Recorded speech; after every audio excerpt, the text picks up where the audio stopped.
existía. Y entonces ese grupo nuclear que planteó el proyecto de México electivo tomó una decisión acertada en tiempos correctos, porque vienen procesos electorales importantes, porque vienen campañas políticas y porque tenemos que también construir un proyecto de nación.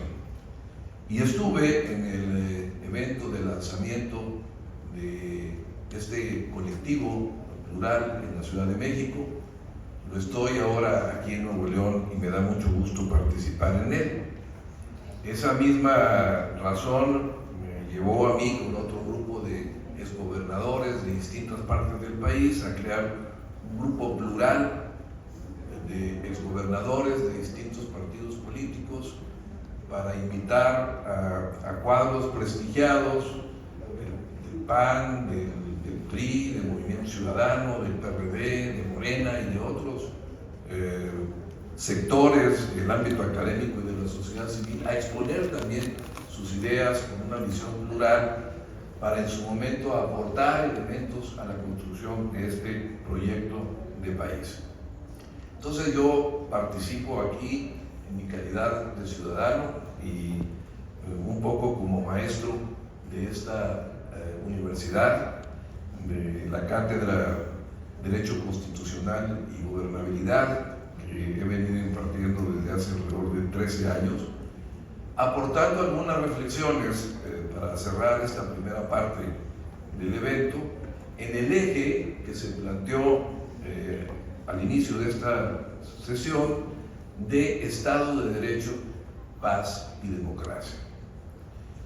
Yo he comentado con mis alumnos que hay tres pilares centrales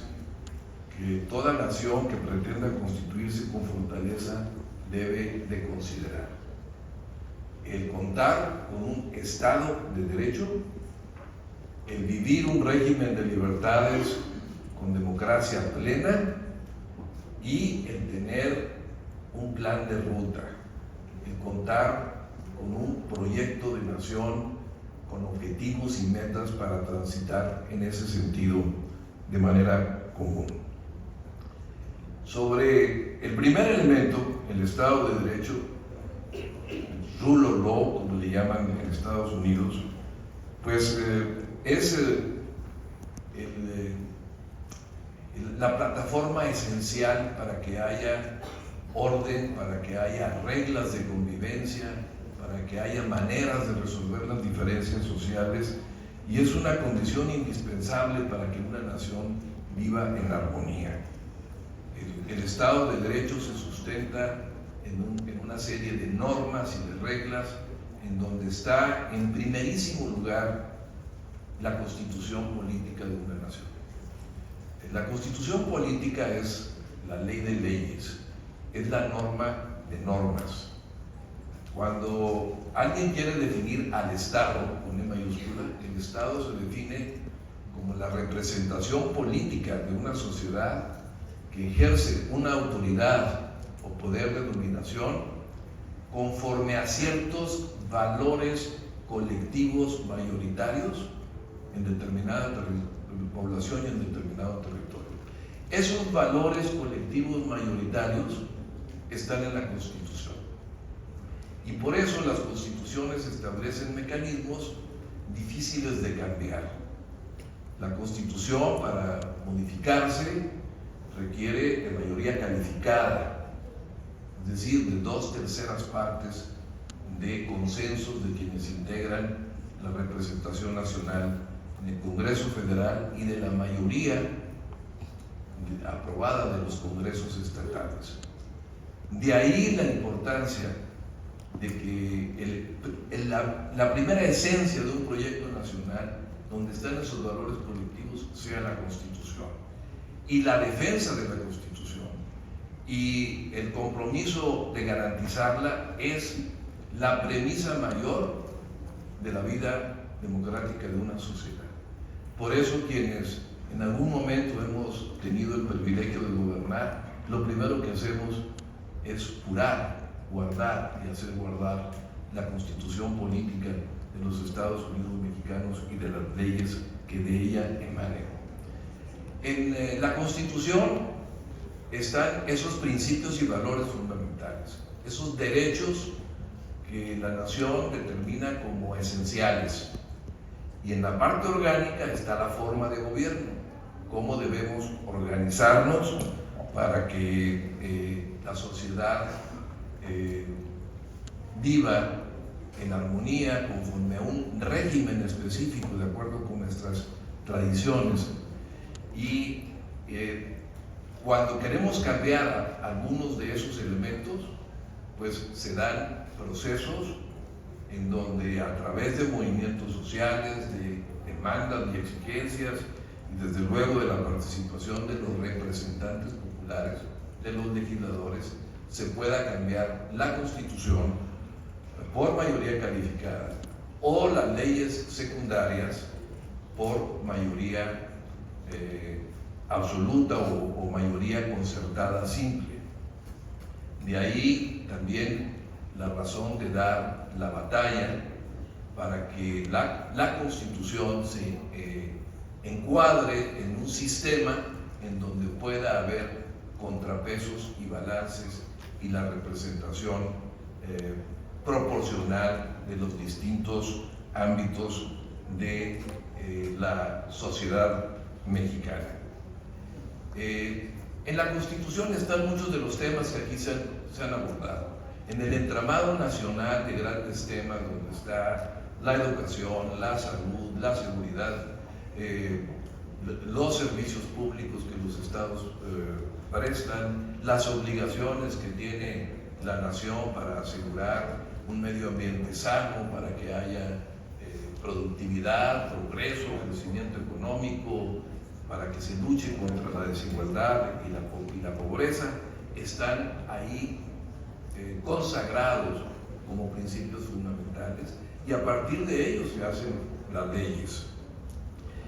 El otro elemento importante, el otro pilar de un Estado ideal es el de que las libertades y la democracia tengan vigencia plena. No podemos concebir una sociedad moderna, una nación moderna, si no es a través de un modelo democrático. Lo contrario es la tentación del autoritarismo o aún peor, de la dictadura. Y la democracia tiene dos grandes vertientes: la democracia representativa y la democracia participativa. Y es muy importante porque en la primera vertiente, la democracia representativa, se establecen los mecanismos y esquemas para la representación nacional. La democracia representativa, que se sustenta, y lo dice el artículo 40 de la Constitución muy claramente, la soberanía radica en el pueblo es el que nombra a sus representantes, les da un mandato. Por eso al presidente de la República se le dice el primer mandatario, establece reglas y mecanismos para hacerlo. Ha sido una lucha de muchos años para lograr establecer mecanismos que vayan perfeccionando la forma de poder integrar esa representación nacional. Y ahí está la legislación electoral. Y ahí están institutos como el Instituto Nacional Electoral, que ha surgido como órgano constitucional autónoma con participación ciudadana, que ha sido objeto de movilizaciones públicas para defender. Una institución clave para la vida del país, que puede sí tener cambios para perfeccionarse, para ser mejor, pero no puede dejar de cumplir esta misión de árbitro imparcial que es fundamental para la integración de la representación popular. Y están las leyes electorales, y están también los partidos políticos, que muchos estiman que es un mal necesario,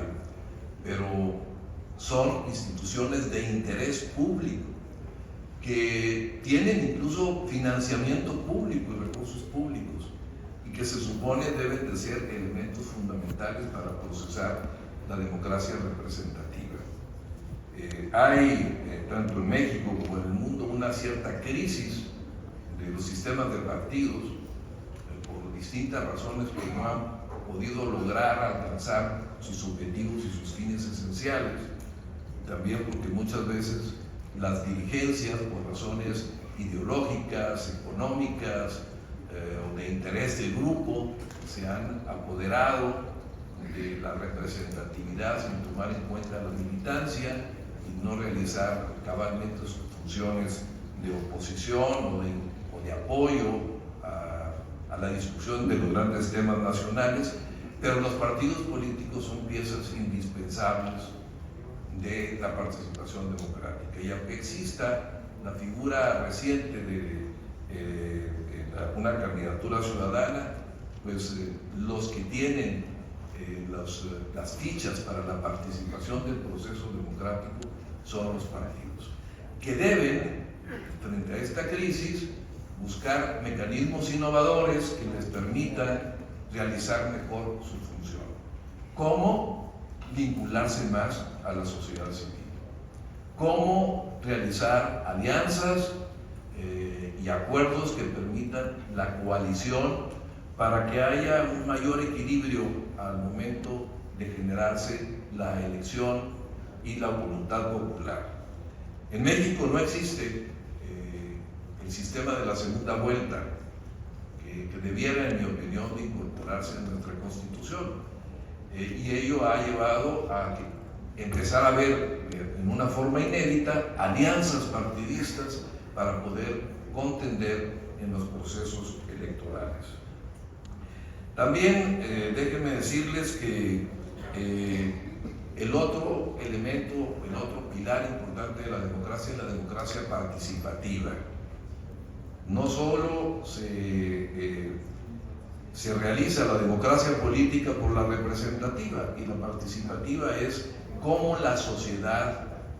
puede participar en los asuntos de interés público. Es gobernar no solo para el pueblo y por el pueblo, sino también con el pueblo. Y cómo los ciudadanos, como aquí lo hemos visto, pueden poder participar para hacerse sentir en la expresión de sus inquietudes y de sus propuestas para la integración de los grandes temas nacionales. La democracia participativa está en la Constitución a través de mecanismos como el referéndum, el plebiscito, la iniciativa popular, la consulta popular o la revocación de mandato que se incorporó recientemente. Pero también hay que verla en la participación de las organizaciones de la sociedad civil, de las instituciones académicas, hay que verla en la participación de los ciudadanos y tienen que crearse vínculos que permitan también a los gobiernos con una apertura incorporar a esa fuerza ciudadana en consejos ciudadanos, en observatorios ciudadanos o incluso en órganos de apoyo a la dirección de las instituciones gubernamentales. La democracia participativa es un elemento importante para poder integrar un proyecto de nación, para poder determinar cuáles son, en primer lugar, esos elementos básicos que la Constitución contiene, que es el proyecto esencial de una nación, y también cuál es el plan de ruta, cuál es el plan de desarrollo que una nación va a tener.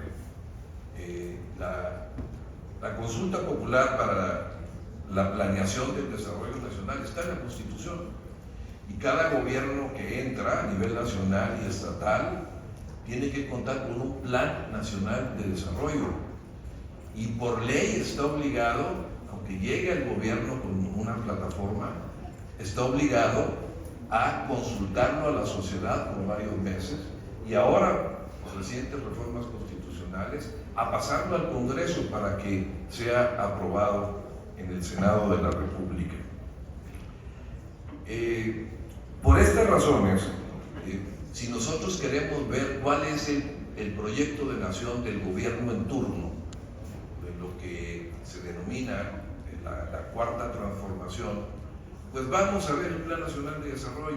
y vamos a ver cuáles son los objetivos y las metas que ahí se pusieron. Y debemos de revisar por dónde vamos bien, cuáles se han cumplido, cuáles no se han cumplido y cómo podemos entre todos hacer una evaluación y por ende una propuesta de hacia dónde debemos de ir, de hacia dónde debemos de caminar. Y si se dan estas condiciones, entonces vamos a tener ese atributo de la gobernabilidad democrática de una nación. Y en este orden de ideas, la propuesta que plantearía es que en esta consulta que está haciendo México Electivo, una consulta innovadora, en donde se invita a los jóvenes, a las organizaciones de la sociedad civil, a través no solamente de eventos como estos, sino como decía Josefina Vázquez en su intervención, a través de las redes, a través de mecanismos novedosos de incorporación de tesis, pues ahí en esas propuestas, en uno de esos ejes, está el deseo de nuestra nación de que haya gobernabilidad democrática, que implica que prevalezca la democracia representativa y la posibilidad de la alternancia en el poder. Ya hemos avanzado mucho en eso y no podemos ir hacia atrás. Que exista una verdadera democracia participativa y que se estimule la creación de canales y no de diques para que haya una participación ciudadana, que impere el Estado de Derecho, que se respete la división de poderes y la autonomía de los órganos constitucionales autónomos, la autonomía de las universidades públicas. Aquí la semana pasada hubo un congreso de universidades públicas donde el tema fue la autonomía universitaria y las acechanzas que pueden estar sufriendo ahora las universidades públicas, tanto en el ámbito nacional como en los ámbitos estatales. Que se respete el federalismo, que se respeten los distintos subsistemas sociales, que tengan cierta autonomía, las cámaras empresariales, los sindicatos, las organizaciones de la sociedad civil, las instituciones religiosas, las iglesias, los medios de comunicación y desde luego que se respeten las libertades, la libertad de expresión, la libertad de prensa y la libertad de cátedra. También que haya tolerancia a la crítica, que haya diálogo, concertación y no confrontación o polarización social. Y por último, que se tenga un proyecto actualizado de nación, para que la sociedad, los partidos, los ciudadanos, los propios gobiernos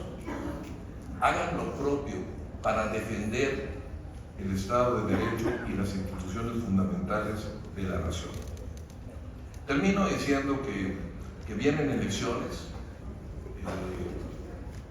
se está hablando de nombres de aspirantes, algunos les denominan corcholatas, otros aspirantes o precandidatos. Están adelantándose los tiempos y los nombres de las personas aparecen en escena, pero ¿dónde está el proyecto? Y creo que aquí eso es lo que le da un enorme sentido a esta iniciativa de México Electivo, de poderse constituir con otros colectivos sociales que están apareciendo en escena, como Unidos, las Redes por México o algunos otros, pero poder establecer con esta perspectiva plural y sobre todo ciudadana, orientada hacia las nuevas generaciones, con métodos disruptivos de comunicación que no sean los que vivimos las generaciones anteriores, sino que ahora viven las generaciones nuevas, es como se puede hacer análisis críticos y propositivos de todo este entramado de grandes temas nacionales, como la educación, la salud, la cultura, la productividad, el empleo, el medio ambiente sano, la ciencia y la tecnología, todos los grandes temas que tienen que procesarse en un Estado republicano y federal. Sí es importante la participación del jefe de Estado, del presidente de la República, pero no puede haber el gobierno de un solo hombre. Y si bien el presidente de la República, y legítimamente porque fue electo por representación popular, tiene el título de jefe de Estado, no es tampoco el jefe del gobierno de la República, porque el gobierno de la República está integrado por poderes y por niveles y por organismos constitucionales autónomos, y porque también la sociedad cuenta. Lo que viene es fundamental para la nación. Quisiera concluir mi intervención evocando una frase de José Ortega y Gasset, que hablaba de la nación, del privilegio de sentirse parte de una nación, de la pertenencia de la nación. Y él decía que una nación no solamente se constituye por haber vivido juntos en el pasado las mismas glorias, las mismas penas, por tener un apelativo común, por tener símbolos patrios y por estar sintiéndonos a través de un plebiscito cotidiano, así lo decía él, como partes de esa nación. Él agregaba un elemento: tener un proyecto común de futuro. Y ese proyecto común de futuro, si se construye a partir de la sociedad civil con esta visión plural, va a ser un referente importante para todos los partidos políticos, para los candidatos que vengan a la presidencia de la República, no importa de cuál partido, sean en lo individual o como alianzas. Ese referente de proyecto nacional que surja de la sociedad será una gran aportación que estemos haciendo los mexicanos para el México que soñamos. Así que bienvenido a Nuevo León este frente de México electivo, que siga habiendo ese tipo de reuniones, y a partir de las propuestas y planteamientos críticos y propositivos que surjan, vamos juntos a construir un proyecto alternativo de nación para que sea un referente para el proceso democrático que viene en el México que queremos. Muchas gracias.